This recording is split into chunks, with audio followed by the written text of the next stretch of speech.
Spojené štáty si pripomenuli 10. výročie jednej z najhorších masových strelieb v histórii. Na základnej škole Sandy Hook v štáte Connecticut 20-ročný útočník Adam Lanza zabil 20 detí a 6 dospelých.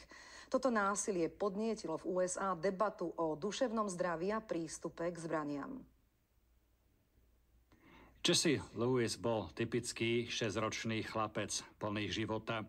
Jeho mama Scarlett spomína, že 14. december v roku 2012 bol spočiatku ako každý iný deň. Po rannom zhone syna zaviezla do školy a urobila si s ním poslednú fotku. Vlastne až neskôr, keď som túto fotku z mobilu skúmala, zistila som, že prstom nakreslil srdiečka na všetky okná nášho auta. Silno som ho objala a rozlúčili sme sa. Samozrejme, nemala som ani potuchy, že to bolo naposledy. Išla som do práce a tam som sa dozvedela, že v jeho škole sa strieľalo. Podľa vyšetrovateľov Jesse zomrel veľmi statočne. Keď začul prvé výstrely, vybehol na chodbu a kričal na svojich spolužiakov, aby utiekli. Zachránil tak 9 životov.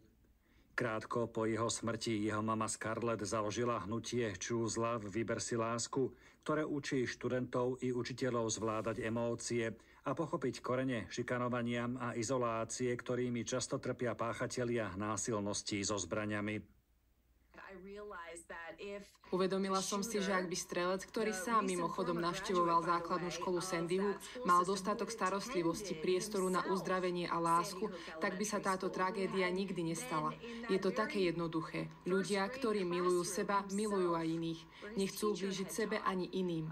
A tak som sa rozhodla, že zvyšok svojho života strávim šírením tohto posolstva.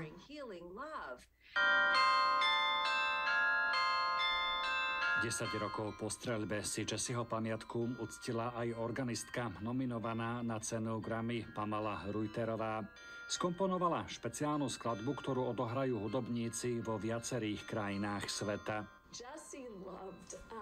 Jesse miloval gumené kačičky a každý večer sa s nimi hral vo vani. A to bola jeho jemná, nežná stránka, ktorú Scarlett opísala, že mal rád objatia a sadnúť si jej na kolená. A tak jednou z tém mojej kompozície sú práve tieto gumené kačice.